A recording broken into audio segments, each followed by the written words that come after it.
సరే next 20 Newton's force apply చేద్దాం.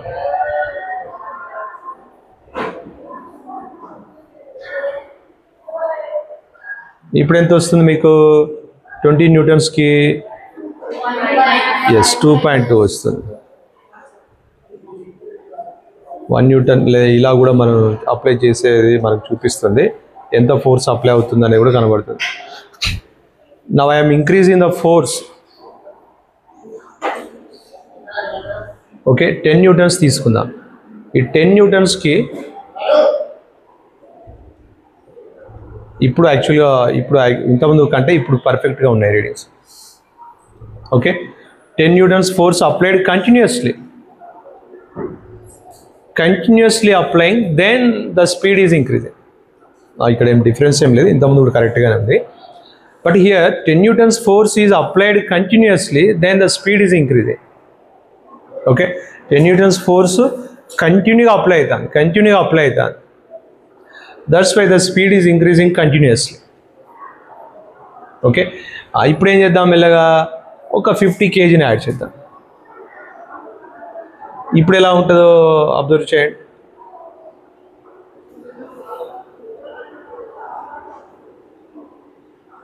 ఇంతకుముందు ఇంక్రీజ్ అయినంత ఫాస్ట్గా ఇంక్రీజ్ అవ్వట్లేదు. ఏమి ఇంక్రీజ్ అవ్వట్లే? స్పీడ్. సో ఇప్పుడేమో చాలా గ్రాడ్యువల్గా ఇంక్రీజ్ అవుతుంది, ఇంతకుముందు ర్యాపిడ్గా ఇంక్రీజ్ అయింది కదా. సో ఇంతకుముందు చాలా ఫాస్ట్గా ఇంక్రీజ్ అయిపోయింది. మెల్లగా ఈ స్పీడ్ మనం ఫోర్స్ని డౌన్ చేద్దాం.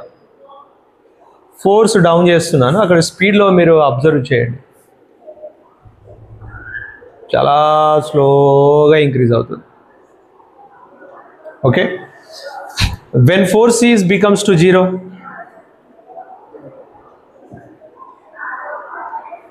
the force is becomes to 0, then you can say what is the net force here? What is the net force here? No force applied, 0 newtons force applied. Okay, and it is very smooth surface, then it is continuing the same speed, that is no change in the speed. That means it is going in a uniform motion. Even though the net force is 0, the object is moving with uniform motion. What is uniform motion? Same speed. Even time is changing, but the speed not changing. So the time is going on, but the speed is not changed. That means speed is continuously, constantly. Okay, so that's why this speed is calling uniform motion. For every second it moving same speed. For every second it is moving same speed, but here the net force is 0. That means on any object the net force is 0. It may be at rest or it may be in uniform motion. ఒక object మీద net force 0 ఉన్నప్పుడు అది రెస్ట్లోనే ఉంటుంది, or it is going in uniform motion. ఇది మీరు బాగా గుర్తుపెట్టుకోవచ్చు. సో నెక్స్ట్ ఇంకేం చేద్దాము,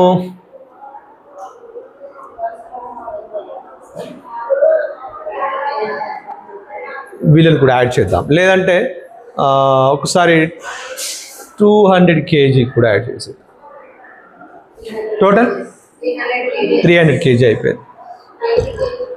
మళ్ళీ ఒక 10 న్యూటన్స్ ఫోర్స్ అప్లై చేసి చూద్దాం.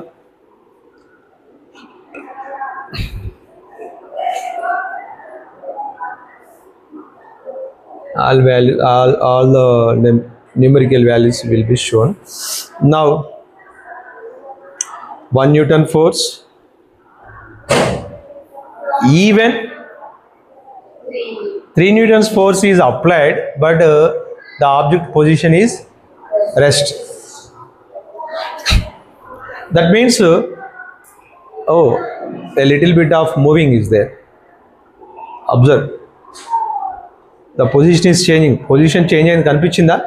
అయితే మనం ఏం చేద్దామంటే ఫస్ట్ మళ్ళీ 0కి తీసుకొద్దాం.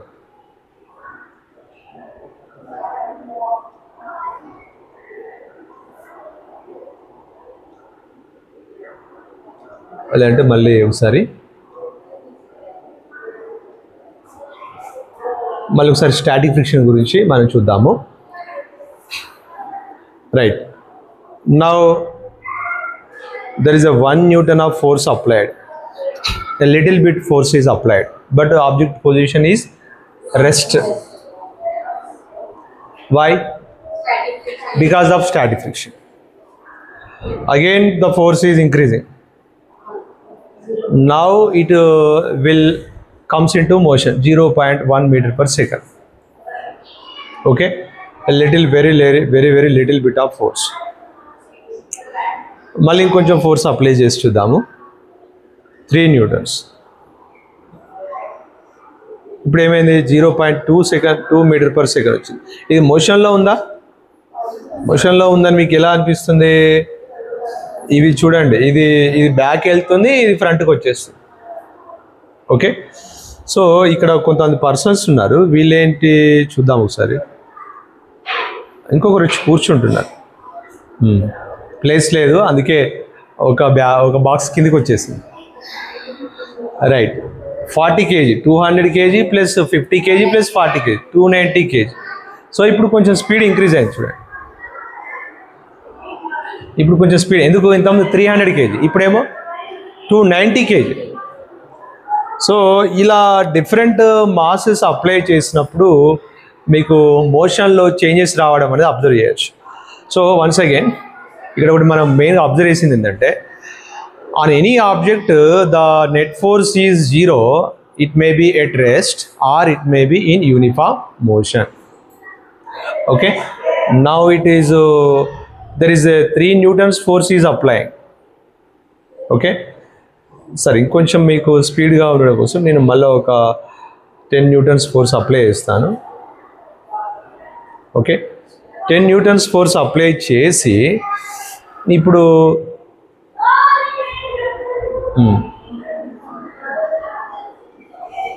There is no force apply.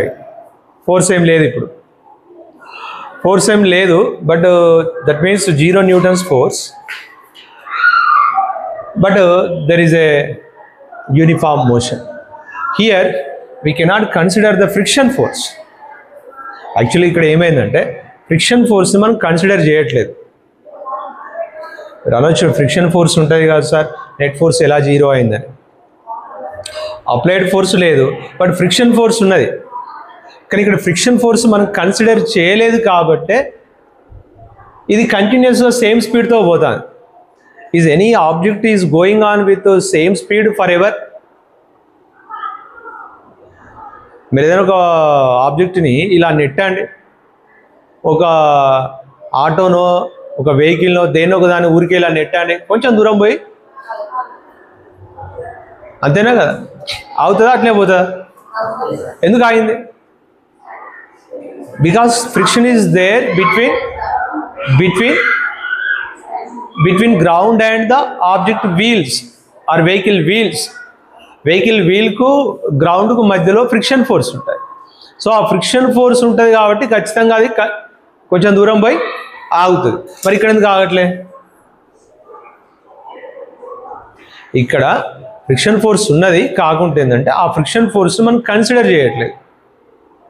Friction ఫోర్స్ని consider చేస్తే ఖచ్చితంగా కొద్దిసేపటికి ఆగిపోతుంది. ఓకేనా?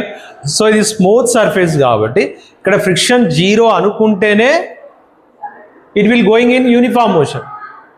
ఫ్రిక్షన్ 0 ఏం లేదు, ఫ్రిక్షన్ అసలు లేదు అని అనుకుంటే, బట్ అది నాట్ పాసిబుల్. ఫ్రిక్షన్ 0 అవ్వడం అనేది నాట్ పాసిబుల్. బట్ ఇక్కడ ఫ్రిక్షన్ 0 అనుకుంటేనే అప్పుడు ఇది ఎప్పటికీ సేమ్ స్పీడ్తో పాస్ అవుతుంది. ఇక్కడ ఫ్రిక్షన్ ఉంటుంది కాబట్టి ఇది ఎప్పటికీ అదే స్పీడ్తో పోదు, కొద్దిసేపటికి ఏమవ్వాలి? యాక్చువల్గా ఆగాలి. కానీ ఫ్రిక్షన్ ఫోర్స్ లేదనుకుంటే మాత్రం అది యూనిఫామ్ స్పీడ్తో కంటిన్యూ అవుతుంది. Even it is in the applied force is 0.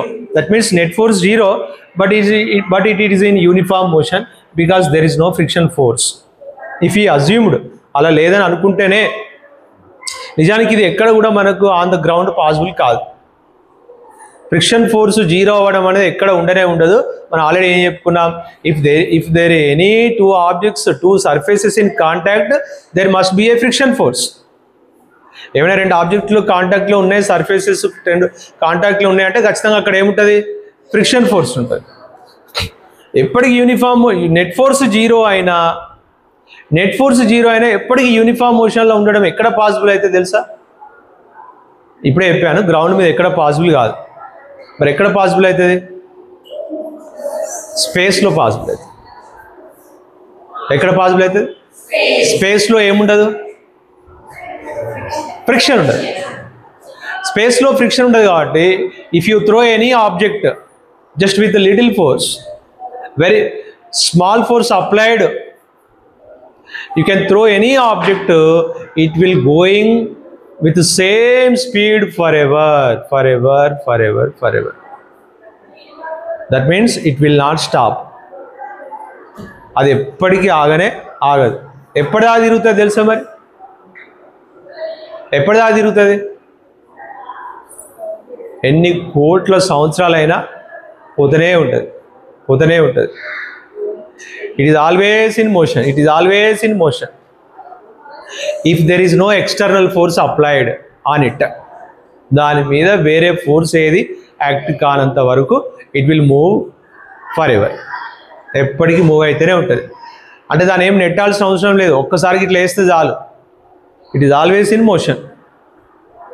Okay, మరి ఇలా నెట్టినప్పుడు అది పోతుందంటే దాని మీద నెట్ ఫోర్స్ ఉన్నట్ట? నెట్ ఫోర్స్ జీరో అయినా అది ఎప్పటికీ అదే స్పీడ్లో పోతుంది. మళ్ళీ దానికి దగ్గరలో ఏదైనా ఒక ప్లానెట్ దగ్గరికి వస్తే, సమ్ ఎగ్జాంపుల్, అదేదైనా ప్లానెట్ దగ్గరికి వెళ్ళింది అనుకోండి, ఆ ప్లానెట్ ఏం చేస్తుంది? గ్రావిటీ ఫోర్స్తో అట్రాక్ట్ చేస్తుంది. మళ్ళీ అప్పుడు దాని స్పీడ్ చేంజ్ అవుతుంది. If there is no external force applied on it, then it will continue. దాని మీద వేరే ఫోర్స్ లేకపోతేనే it will continue the same speed, it will continue the uniform motion.